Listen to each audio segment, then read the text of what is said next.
खबर फर्रुखाबाद से है। फर्रुखाबाद के कायमगंज में ताजिया रखने को लेकर विवाद गहराता हुआ नजर आ रहा है। हिंदू संगठन ने मुख्य चौराहे पर जुलूस से 24 घंटे पहले, आपको बता दें, ताजिया रखने का विरोध यहां पर कर दिया था। विश्व हिंदू परिषद के जिला मंत्री अखिलेश मिश्रा ने चेतावनी दी है कि यदि ताजिया नहीं हटाए गए तो संगठन सड़क जाम कर हनुमान चालीसा का पाठ करेगा। संगठनों का आरोप है कि इससे 260 से ज्यादा गांवों का आवागमन बाधित होता है। इस मुद्दे को लेकर कार्यकर्ताओं ने कलेक्ट्रेट पहुंचकर ज्ञापन भी सौंपा और प्रशासन से तत्काल कार्रवाई की मांग की है। जिसको लेकर आज सारे हिंदू संगठन ने कलेक्टर हुए हैं। समस्या ये है कि कायमगंज में नगर का जो मुख्य चौराहा है, वहां पर ये लोग विधर्मी जो है मुसलमान लोग, वो 26 घंटा पूर्व ताजिया लाके वहां रख देते हैं। चारों मार्ग अवरुद्ध हो जाते हैं। कब तक रखे जाते हैं वहां पे? ये 26 घंटा पूर्व रखते हैं। जो भी इनका समय होता है सुपुर्दे खाक करने का, उससे 26 घंटा पूर्व लाके वहां रख देते हैं। इससे पहले इनकी जो इमाम बाड़ा है, जहां पे इनकी मस्जिद के सामने स्थान है, वहां रखे रहते हैं। फिर 26 घंटे पूर्व लाके वहां रखने की क्या आवश्यकता है? वहीं से उठाइए, ले जाइए, सुपुर्दे करिए जाके। ये खाली वहां दमनगई दिखाने के लिए, हिंदू समाज को डेमोलाइज करने के लिए, धमकाने के लिए ये कार्य ये करते हैं। अगर ऐसा ये करेंगे, हमने शासन को बताया है, प्रशासन को, यहाँ के जिलाधिकारी महोदया से हमारी वार्ता हुई है, उन्होंने आश्वासन दिया कि हम जांच करा के इसको रोकेंगे। और ताजिया नहीं हटाएगा तो क्या करेंगे हिंदू समाज? ताजिया अगर ये नहीं हटाएंगे तो शिवाला के सामने पूरा मार्ग, पूरी सड़क को अवरुद्ध करके हम लोग वहां के जनमानस के साथ, विश्व हिंदू परिषद संगठन खड़ा है और खड़ा रहेगा। हजारों की संख्या में हिंदू वहां एकत्र हो गए और पूरा मार्ग अवरुद्ध कर देंगे, ताजिया निकलने नहीं देंगे, सुंदरकांड करेंगे और लगातार 48 घंटे वहां हनुमान चालीसा और सुंदरकांड का पाठ चलेगा। ये प्रशासन खूब समझ ले। उत्तर प्रदेश के फर्रुखाबाद में जिलाधिकारी डॉक्टर अंकुर लाठर के औचक निरीक्षण से कलेक्ट्रेट परिसर में हड़कंप मच गया। डीएम ने विभिन्न विभागों और पटलों का निरीक्षण कर कार्यालय व्यवस्थाओं, अभिलेखों के रखरखाव और लंबित मामलों की समीक्षा की। निरीक्षण के दौरान उन्होंने कर्मचारियों को रिकॉर्ड व्यवस्थित रखने के निर्देश दिए और लापरवाही पर सख्त कार्रवाई की चेतावनी दी। डीएम ने प्रत्येक पटल के बाहर कार्यों की सूची चस्पा करने, गार्ड फाइल तैयार करने और मास्टर रजिस्टर बनाने के निर्देश दिए, ताकि जन समस्याओं का तुरंत और पारदर्शी निस्तारण सुनिश्चित किया जा सके। देखिए, जनपद फतेहगढ़ में पुलिस द्वारा सभी धर्मगुरुओं से वार्ता कर ली गई है। सभी स्तर की पीस कमेटी बैठक सुनिश्चित कर ली गई है। कल भी एक सेंट्रली स्तर पे एक पीस कमेटी की बैठक की गई थी, जिसमें जिलाधिकारी और मेरे द्वारा अध्यक्षता की गई थी। इस बैठक में भी जो कमियां थी, जो विभाग से अपेक्षाएं थी, वो सारी अपेक्षाएं उनको बता दी गई है और जल्दी उसको सुनिश्चित कर लेंगे। पूरे मुहर्रम त्यौहार में हम लोग जो है अच्छे से इसको सकुशल संपन्न कराएंगे। पुलिस व्यवस्थाएं लगी हुई हैं, सेक्टर जोनल स्कीम में ड्यूटियां लगी हुई हैं और क्यूआरटी डिप्लॉयड है। इसके अतिरिक्त पीएसी की अलग से डिप्लॉयमेंट है, उसे भी हम जो भी सेंसिटिव एरिया है वहाँ पे कर रहे हैं। पुलिस किस तरह से कार्रवाई करेगी? देखिए, 2-3 पहलुओं पे हम लोग इस बार अधिक मेहनत कर रहे हैं। एक तो सोशल मीडिया पे वॉच हमारा पहले से ज़्यादा है। हर एक घटनाओं को हम संजीदगी से देख रहे हैं। इसके अलावा सीसीटीवी फुटेज रूट पे लगी हुई हैं, उन सब से हम निगरानी सुनिश्चित कर रहे हैं। 17 से 26 जून तक मुहर्रम का त्यौहार है, तो उसी संदर्भ में कल पीस कमेटी का बैठक किया गया था, जिसमें प्रशासन, पुलिस और सभी जो धर्मगुरु हैं उनके साथ एक बैठक ली गई थी।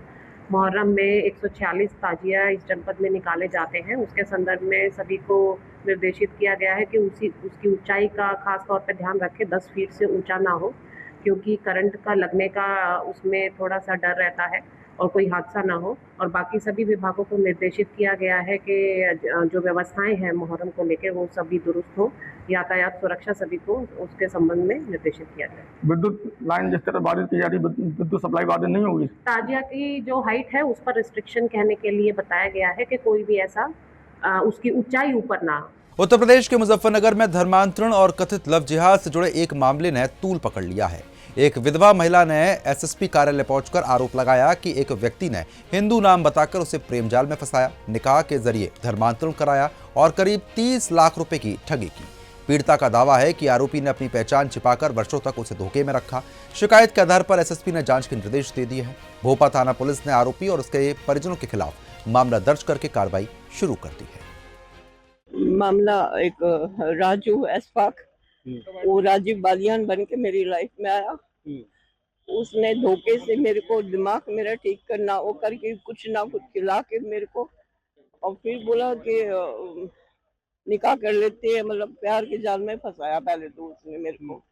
मेरे हस्बैंड एक्सपायर हो चुके थे और फिर मैंने सोचा, मैंने कहा चलो ठीक है, लेकिन वो शादीशुदा निकला, 5 बच्चे हैं और मोम डर निकला। वो कहाँ का रहने वाला है और मोरना थाना भोपा।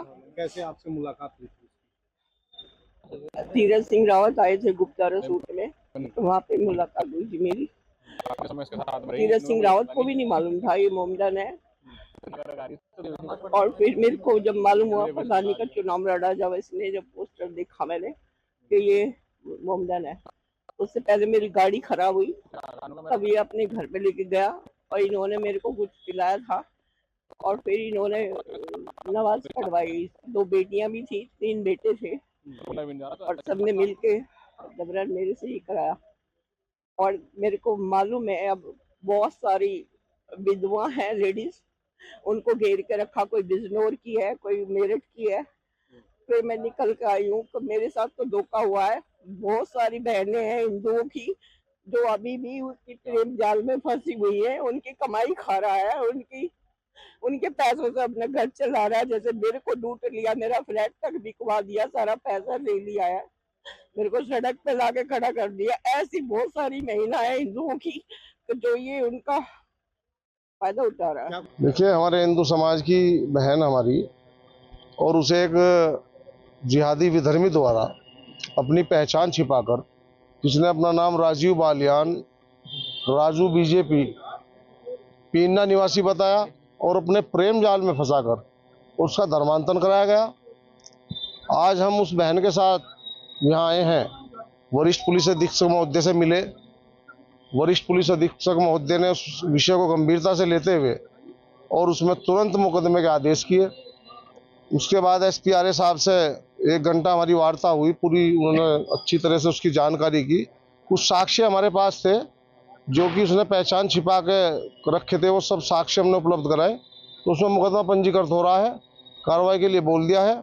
और हमारी ये मांग है कि ये छांगुर गैंग के जो ये कीड़े यहाँ रेंग रहे हैं, इन्हें मसलने की जरूरत है। अभी आप देख रहे हैं शामली में क्या चल रहा है। जनपद मुजफ्फरनगर के पुलिस के वरिष्ठ अधिकारियों से हमें पूरी उम्मीद है और पीड़िता को पूरी उम्मीद है कि इन धर्मांतरण के कीड़ों को रगड़ रगड़ कर यहाँ खत्म किया जाएगा। समाजवादी पार्टी और इंडिया गठबंधन के भीतर जारी खींचतान को लेकर उत्तर प्रदेश की राजनीति गर्मा गई है। PDA बैठक में मुरादाबाद सांसद को आमंत्रित न किए जाने के मुद्दे पर विपक्षी नेताओं ने सपा नेतृत्व पर सवाल उठा दिए। विरोधी दलों का दावा है कि पार्टी के भीतर असंतोष बढ़ रहा है और कई नेता नेतृत्व से नाराज हैं। कुछ नेताओं ने सपा में संभावित विभाजन की अटकलें लगाई हैं। वहीं सपा नेतृत्व की ओर से इन दावों पर अब तक कोई आधिकारिक प्रतिक्रिया सामने नहीं आई। राजनीतिक गलियारों में चर्चा का दौर काफी तेज है। न बुलाना ये साबित करता है कि ये लोग नाराज हैं समाजवादी पार्टी से। ये लोग अपना एक गोल बना रहे हैं। TMC और शिवसेना की तरह जल्द ही एक बड़ी टूट होगी। उसमें ये लोग विधानसभा UP से निकल करके अब ये लोग दिल्ली जाएंगे। अब दिल्ली में जाकर वहाँ के स्पीकर से मिलेंगे और एक अपना अलग धड़ा बनाएंगे। रामगोपाल यादव हमेशा से राजभर और मौर्य को यादव से नीचा समझते हैं, इसको घर से अलग बर्तन रखते थे, क्या कहना चाहेंगे? वो तो हमेशा हम लोगों को नीच समझते हैं। वोट के लेना होता है तो आ जाओ हाथ जोड़ते हैं, गोड़ पकड़ते हैं। जब वोट बीत जाता है तो बर्तन रखते हैं एक दूसरा कि अगर राजभर जी आ गए, निषाद जी आ गए, गुण जी आ गए, पाल जी आ गए, चौहान जी आ गए, तो इन लोगों के लिए अलग एक बर्तन रखते हैं खाना खिलाने के लिए। रामगोपाल यादव ने उप मुख्यमंत्री केशव प्रसाद मौर्य जी के शब्द का प्रयोग किया है, बहुजन समाज से देखना और सुना जा रहा है, क्या कहना चाहेंगे? देखिए, हमेशा मैं तो खुल के कह रहा हूं कि अब वो यादव नहीं रह गए। उनके घर में आधी आबादी सामान्य वर्ग के लोग पहुंच गए हैं। इसकी जांच करा लें रामगोपाल जी, मालूम हो जाएगा। अब पार्टी में राष्ट्रीय अध्यक्ष का असली चेहरा चाचा होना चाहिए, दोबारा 100% उसके हकदार हैं। माननीय शिवपाल यादव जी राष्ट्रीय अध्यक्ष पद के हकदार हैं, मुख्यमंत्री पद के भी दावेदार वही है। ये तो तानाशाही, हिटलर शाही, पिताजी को धोखा दे करके, चाचा को धोखा दे करके और जबरी जो है कब्जा कर लिए हैं अखिलेश जी। चाचा प्रोफेसर से परमारी को मास्टर बनाते थे, इसे अखिलेश जी से शिव चाचा हकीकत बनाते हैं। देखिए, राम गोपाल जी के संबंध में अखिलेश और राम गोपाल के विषय में शिवपाल जी बहुत अच्छा बताते हैं। जो वो प्रगतिशील समाजवादी पार्टी बनाए थे तो वो बयान दिए हैं कि हमारी पार्टी में एक शकुनी है, समाजवादी पार्टी में एक शकुनी है जिसको लोग चश्मा वाला के नाम से जानते हैं। ये शिवपाल जी के बयान हैं। शिवपाल जी ने ये कहा है कि समाजवादी पार्टी चोर उचक्कों की पार्टी हो गई है, गरीबों की जमीन कब्जा करने वाली पार्टी हो गई है और इसमें शराब माफिया जुट गए हैं, ऐसे कोई पार्टी नहीं चलती है। ये माननीय शिवपाल यादव जी के बयान हैं। हरिगढ़ के गांधी पार्क क्षेत्र में स्थित एक मजार को लेकर स्थानीय लोगों ने प्रशासन से कार्रवाई की मांग की। क्षेत्रीय निवासियों का कहना है कि मजार का आकार लगातार बढ़ रहा है, जिससे सार्वजनिक स्थल प्रभावित हो रहे हैं। स्थानीय लोगों का कहना है कि इस संबंध में कई बार प्रशासनिक अधिकारियों और नगर निगम को अवगत कराया जा चुका है, लेकिन अब तक कोई ठोस कार्रवाई नहीं हुई। मौके पर पहुंचे लोगों ने मांग की है कि प्रशासन मामले की निष्पक्ष जांच कराए और नियमों के अनुसार आवश्यक कार्रवाई सुनिश्चित करे। फिलहाल प्रशासन की ओर से इस मामले में कोई आधिकारिक बयान सामने नहीं आया है।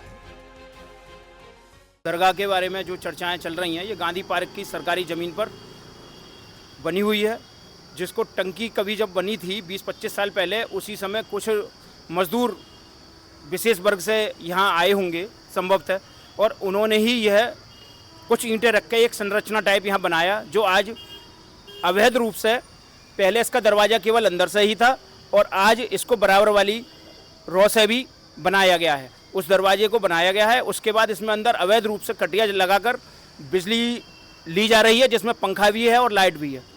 तो कृपया नगर आयुक्त महोदय से यह और नगर निगम से यह आग्रह है, इसका जल्दी से जल्दी इस सरकारी ज़मीन को कब्जा मुक्त किया जाए। पास में ही रहने वाले हैं, सब आपस में यहाँ खेलने आते थे, तो यहाँ पर साफ़ सफाई हुई। जब टंकी का निर्माण हुआ तो लेबर आई, स्वाभाविक सी बात है, कई साल काम चला, तो किसी गलत व्यक्ति ने या गलत विचारधारा के लोगों ने जगह घेरने के उद्देश्य से और इसको एक स्वरूप देने के उद्देश्य से ये इस तरह का निर्माण किया। ये दरगाह आप देख रहे हो, यहाँ पर पंखा भी लगा हुआ है, चारों तरफ से दीवार है। बताया जा रहा है कि पहले केवल ईंटें बिछी हुई थी, कुछ नहीं था पहले यहाँ पर। केवल जो मैं बता रहा हूँ आपको, जैसे यहाँ पर जो लेबर थी वो हो सकता है एक समुदाय की हो, तो उसने वो अपने कर दिया होगा कुछ, सीमेंट बालू बजरपुर सब उन्हीं के पास थी, ईंट बालू तो उन्होंने कुछ अपना कर दिया यहाँ पर। तो अभी तक प्रशासन ने कोई कार्रवाई नहीं की इस पर? प्रशासन ने, नगर निगम ने आश्वासन दिया था कि इसका निस्तारण किया जाए, क्योंकि ये कोई लिखित में नहीं है। आप देख सकते हो कि बिजली भी इसमें कटिया से चल रही है और इसकी सेवादार कौन है कोई अता पता नहीं है इसका। तो इस तरह से नगर निगम से मेरा आग्रह है, प्रशासन से आग्रह है कि भाई जो चीज़ लिखित में नहीं है, भाई आप मंदिर में चले जाओ, किसी में सब में आप देख सकते हो कि सब में बिजली का बिल है, मीटर लगा हुआ है, सबका बिजली भी देते हैं। तो इस तरह से जो भी धार्मिक स्थल है सबका अपना अपना एक स्वरूप है और उनका अपनी अपनी सरकारी व्यवस्थाएं हैं और वो लिखित में भी हैं। तो इस तरह से हमारी यही मांग है कि इसका निस्तारण किया जाए क्षेत्र के हिसाब से। तो देखिए, लगातार सुदर्शन न्यूज़ मांग उठाता रहा है, जहां भी अवैध संपत्ति जो है वक्फ बोर्ड के नाम कर दी गई संपत्ति, और ये संपत्ति लगातार यहां पर कुछ ना कुछ बना दिया जाता है। ये बिजली भी आप देख सकते हैं, यहाँ कोई मीटर नहीं है, सीधे जम्फर डाला हुआ है और यहाँ पर बिजली चल रही है। तो देखना यह है कि प्रशासन कितनी शीघ्र अतिशीघ्र इस पर कार्रवाई करता है और इसका निस्तारण करता है। वीडियो जर्नलिस्ट कमल सिंह के साथ दिवाकर दीक्षित, सुदर्शन न्यूज़, हरिगढ़। कानपुर बुंदेलखंड क्षेत्रीय अध्यक्ष प्रकाश पाल ने सुदर्शन न्यूज से खास बातचीत में कई अहम मुद्दों पर अपनी प्रतिक्रिया दी। उन्होंने कहा कि राम मंदिर मामले में एसआईटी गठित की गई है, दोषियों पर सख्त कार्रवाई की जाएगी। पेपर लीक मामलों पर उन्होंने कहा कि सरकार किसी भी आरोपी को बख्शने के मूड में नहीं है और कठोर कार्रवाई तय है। उन्होंने प्रधानमंत्री मोदी और मुख्यमंत्री योगी के नेतृत्व की तारीफ की, साथ ही सपा और शंकराचार्य को लेकर भी राजनीतिक टिप्पणी करते हुए अपने विचार साझा किए। 27 का चुनाव जहां सर पर है, वहां तमाम पार्टियां, कोई साइलेंट तो कोई सामने फ्रंट पे आकर के बैटिंग कर रहे हैं। ऐसे में तमाम ऐसे विषय भी सामने आ रहे हैं। हाल ही में यूजीसी हो गया, फिर उसके बाद शंकराचार्य, उनकी पदयात्रा हो गई, उनकी पदयात्रा को रोकने का भी कार्य किया गया, ऐसा शंकराचार्य कह रहे हैं, हम नहीं कह रहे हैं। जो कैमरे ने कहा वो हम दिखाने का कार्य करते हैं। लेकिन आज हम कानपुर बुंदेलखंड क्षेत्र के क्षेत्रीय अध्यक्ष प्रकाश पाल जी के साथ हैं। उनसे जानेंगे कि चंपत हो गया पूरा अयोध्या का मान, 500 वर्ष का जो संघर्ष है वो चुनाव के ही पहले धरातल पे क्या कुछ कहेंगे प्रकाश पाल, इनसे ही जान लेते हैं। सर स्वागत है आपका सुदर्शन में। लेकिन ये क्या हो गया चुनाव आते ही? चुनाव आने से इसका क्या घटना? लोगों को एक रोष है, जो एक उनकी आस्था थी उस पे चोट लगी। जिन लोगों ने भी अयोध्या में श्रद्धालुओं के दान का जो भी अगर कहीं चोरी का मामला आया है, राम जन्मभूमि न्यास ट्रस्ट ने उत्तर प्रदेश सरकार से एसआईटी गठित कर जांच की मांग की है। एसआईटी गठित हो चुकी है। इंतजार किए, जिन लोगों ने भी ये दुस्साहस किया होगा वो उसके परिणाम बहुत खतरनाक होते हैं। जो विपक्ष है वो लगातार तंज कस रहा है। पवन पांडे कह रहे हैं कि अभी तक मुकदमा क्यों नहीं लिखा गया, इसके लिए इस पर लिख लें। एसआईटी जब जांच गठित हो गई है और जांच में जो लोग आएंगे उन पर सीधी कार्रवाई होगी।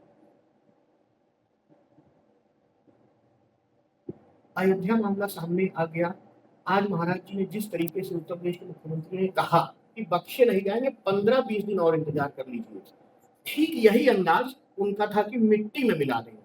इस पूरे घटनाक्रम को आप किस तरीके देखते हो? आपको क्या लगता है कि आप जनता से क्या अपील करना चाहते हैं कि क्या होगा? क्योंकि लोग सुनना चाहते हैं, लोग प्रश्न करके उत्तर ढूंढ रहे हैं कि हम कहें तो कहें क्या, करें तो करें क्या। आस्था का केंद्र ट्रस्ट ने जब मांग किया है, जांच होगी। सभी श्रद्धालु जो जुड़े हैं उनकी आस्था को ठेस पहुंची है और निश्चित रूप से सभी श्रद्धालुओं को जो भी कार्रवाई होगी निश्चित रूप से उनको संतोष विश्वास है। सर चूंकि इसमें भी कहीं कोई कुरेद नहीं है कि सामने चुनाव आ चुका है, एसआईआर की पूरी प्रणाली कंप्लीट हो चुकी है, लेकिन ऐसे में यूजीसी युवाओं का निराश हो जाना, उनका एक ये भी कहना है कि हमें नौकरी नहीं मिल रही, कोई भी परीक्षा सफलतापूर्वक नहीं बने, तो इस पे क्या कहेंगे आप?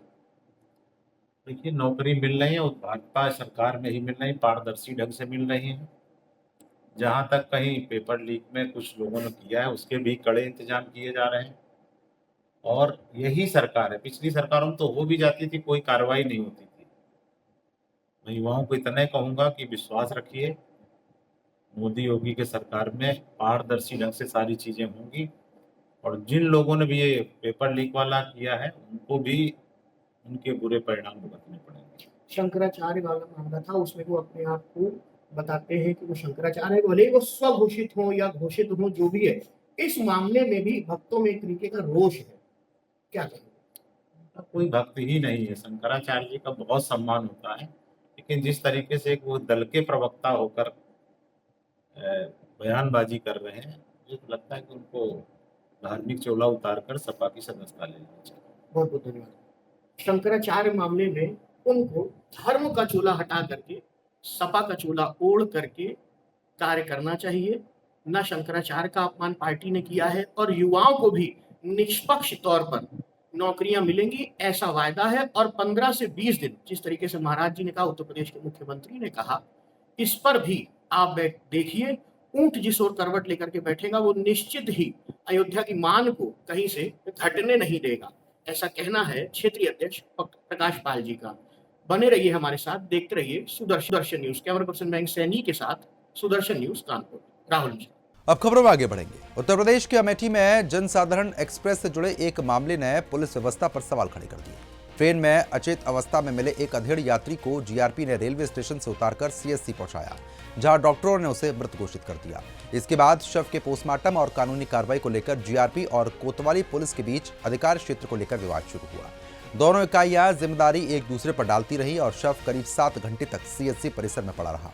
बाद में क्षेत्राधिकारी मनोज मिश्रा के हस्तक्षेप के बाद कोतवाली पुलिस ने आगे की कार्रवाई शुरू की। फिलहाल मृतक की पहचान नहीं हो पाई है और पुलिस शिनाख्त के प्रयास कर रही है। कानपुर के महाराजपुर थाना क्षेत्र में कानपुर प्रयागराज हाईवे पर न्यू जेके ढाबे के पास एक अज्ञात शव मिलने से हड़कंप मच गया। बाद में मृतक की पहचान गोलू सिंह के रूप में हुई। परिजनों ने हत्या का आरोप लगाते हुए पुलिस पर दबाव बनाने के गंभीर आरोप लगा दिए। मृतक की मां का दावा है कि पुलिस ने ट्रक से दुर्घटना बताते हुए ये दबाव बनाया था। साथ ही उन्होंने कहा कि कुछ लोगों पर हत्या का आरोप भी लगाया गया। डीसीपी पूर्वी ने बताया कि तहरीर के आधार पर मुकदमा दर्ज कर लिया है और जांच लगातार चल रही है। दिनांक 16/6/2026 को थाना महाराजपुर पर सूचना प्राप्त हुई कि जो जेके ढाबा जो कि कानपुर प्रयागराज हाईवे पे स्थित है, वहाँ पर एक डेड बॉडी पड़ी हुई है। तत्काल इस सूचना पर वहाँ पे मौके पर स्थानीय पुलिस पहुँची। वहाँ पर जो मृतक था उसको पहचान करने का प्रयास किया गया। तत्समय पहचान नहीं हो पाई। बॉडी को वहाँ से फिर मॉर्चरी में भेजा गया। दिनांक 17/6/2026 को उस बॉडी की पहचान हुई। परिजनों के द्वारा जब उसकी बॉडी की पहचान कर दी गई, परिजनों द्वारा बताया गया कि मृतक गोलू सिंह सन ऑफ गोपाल सिंह है, जिसकी उम्र लगभग 28 साल है और ये गांव हाथीपुर का रहने वाला है। इसके उपरांत पंचायतनामा एवं पोस्टमार्टम की कार्रवाई करवाई गई।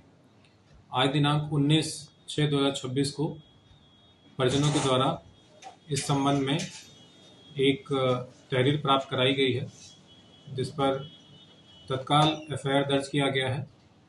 परिजनों के द्वारा इस घटना में हत्या की आशंका व्यक्त की गई है, जिसमें धारा 103 के अंतर्गत मुकदमा लिखा गया है। उत्तर प्रदेश के संभल के धनारी थाना परिसर में गुरुवार शाम उस समय अफरा तफरी मच गई जब एक युवक ने पुलिस के सामने खुद को आग के हवाले करने का प्रयास किया।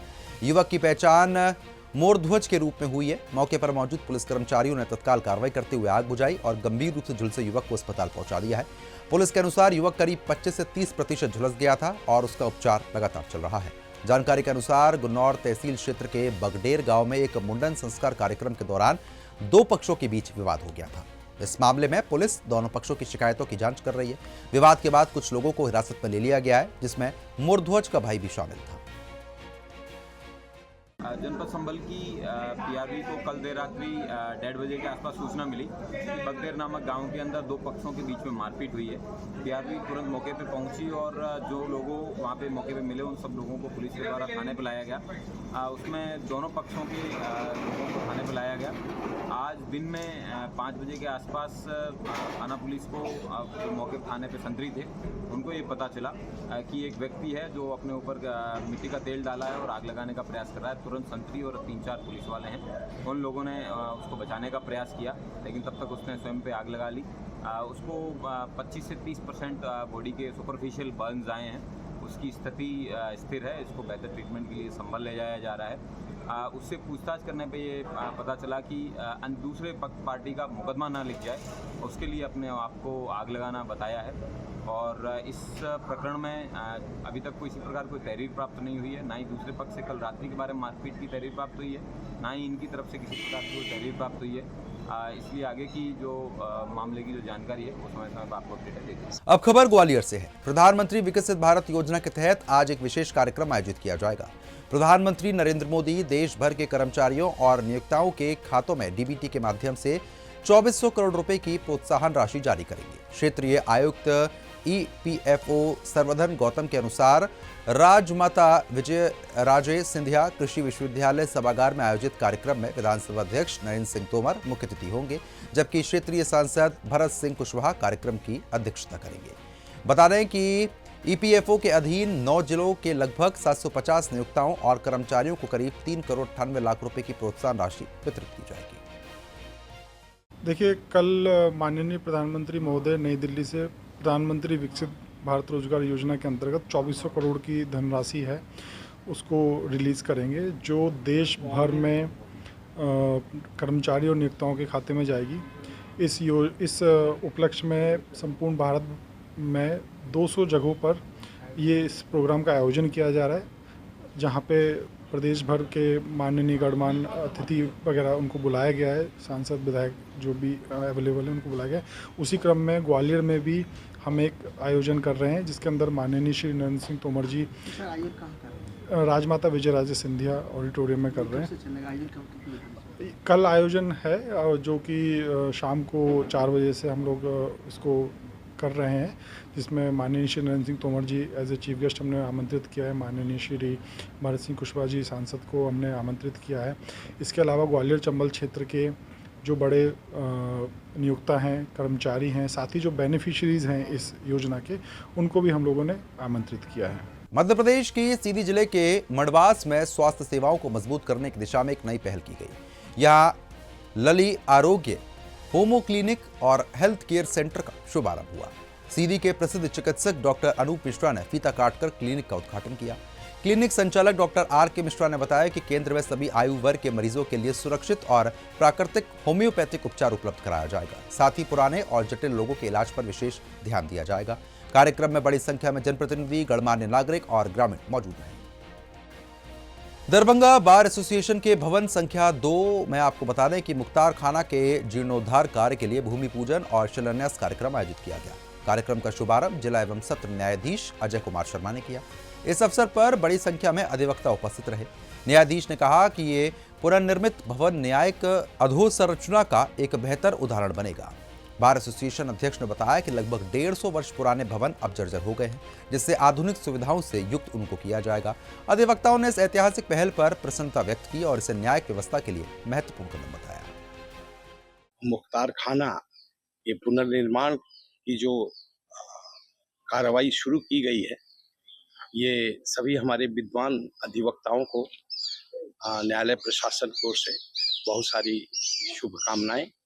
और ये वस्तुतः हमारे विद्वान अधिवक्ताओं के जो लीगल प्रैक्टिस है उसमें इंफ्रास्ट्रक्चर के संदर्भ में एक नया आयाम जोड़ेगा। और ये जो हमारी बिल्डिंग है जो बनाई जा रही है विधि के संघ के द्वारा, इसमें बहुत सारी सुविधाओं से युक्त होगा। इसके लिए बहुत सारी शुभकामनाएं।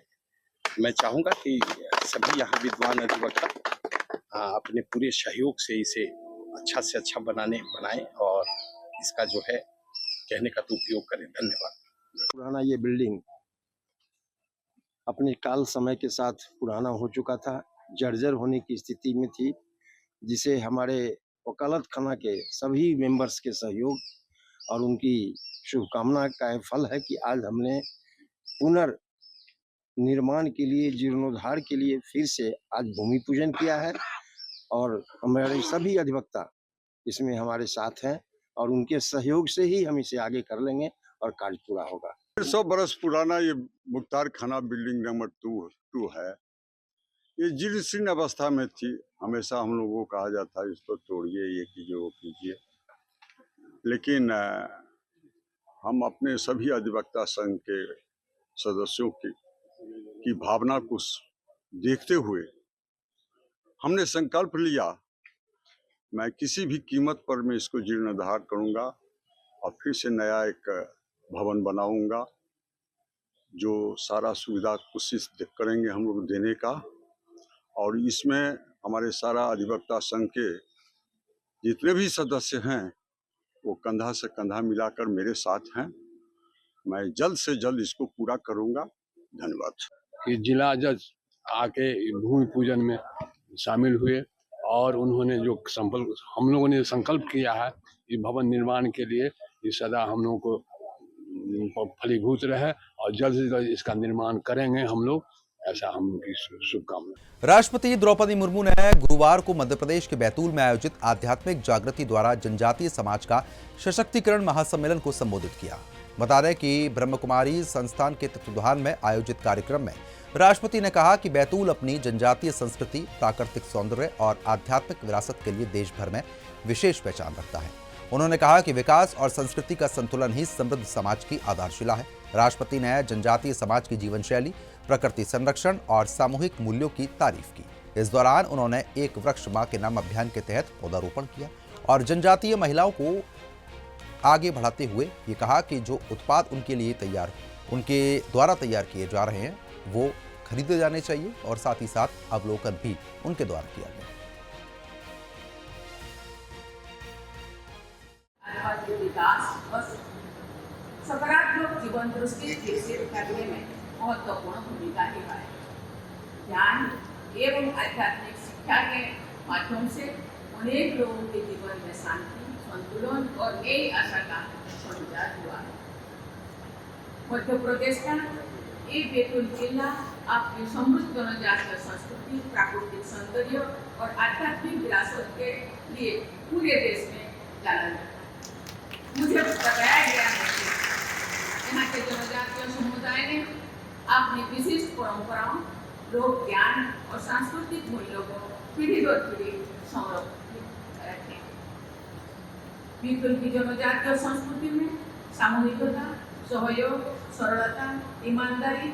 चित्तौड़गढ़ में बांदी साढ़ड़ी नीमच रेल लाइन परियोजना में कथित जेरोफिक्स उपयोग मामले की जांच तेज हो गई है। रेल मंत्री अश्विनी वैष्णव के निर्देश पर रेलवे बोर्ड ने जांच समिति गठित कर दी। डीआरएम राजू ने आपको बता दें कि परियोजना स्थलों का निरीक्षण किया और स्थानीय प्रतिनिधियों से चर्चा की।